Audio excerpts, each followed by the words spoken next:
Hola PhD, how's it my brother? I'm good, thanks, and yourself? Sharp man. Orlando Stadium, Orlando Pirates versus Mamelodi Sundowns. What's your take in this game? This game, my brother. I think it is with no doubt that both Mamelodi Sundowns and Orlando Pirates are the best team so far in recent years. And honestly speaking, we're going to enjoy football. I think South Africans and people in the Southern Hemisphere are well blessed to experience the brilliance of Chef himself, Nkokotongwa Mpala, Talent Mbata, the president of 2000, Relebohile Mofokeng. Take nothing away from Teboho Mokoena. Brilliant player, midfield genius. Ronwen Williams, by far one of the best, if not the best, goalkeeper in the country. When you talk about Sipho Chahine, left to left, Granke Kana, we are talking about a defender who can also give you an assist as a striker. Quality player.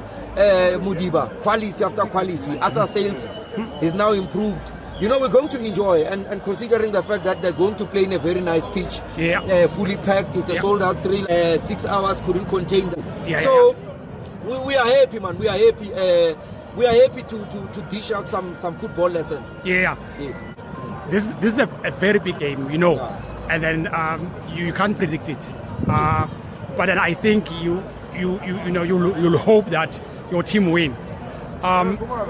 What's your score prediction? It's not even hard. It's a 3-1 prediction. It's not hard. It's not difficult for me. Remember, I'm the only person whom what is difficult for people is easy for me. So it's not difficult. If we lose, we lose. But the predictions are there, and they are well assessed and analyzed well. If it doesn't happen, because even nature happens its own way, but it's a 3-1 nil. Who do you think will win it for you? It is Relebohile Mofokeng, the president himself of 2000, and also Napolis. Perfect. Thank you so much, my brother. Pirates. Each other. No, there's no problem. How far? I see.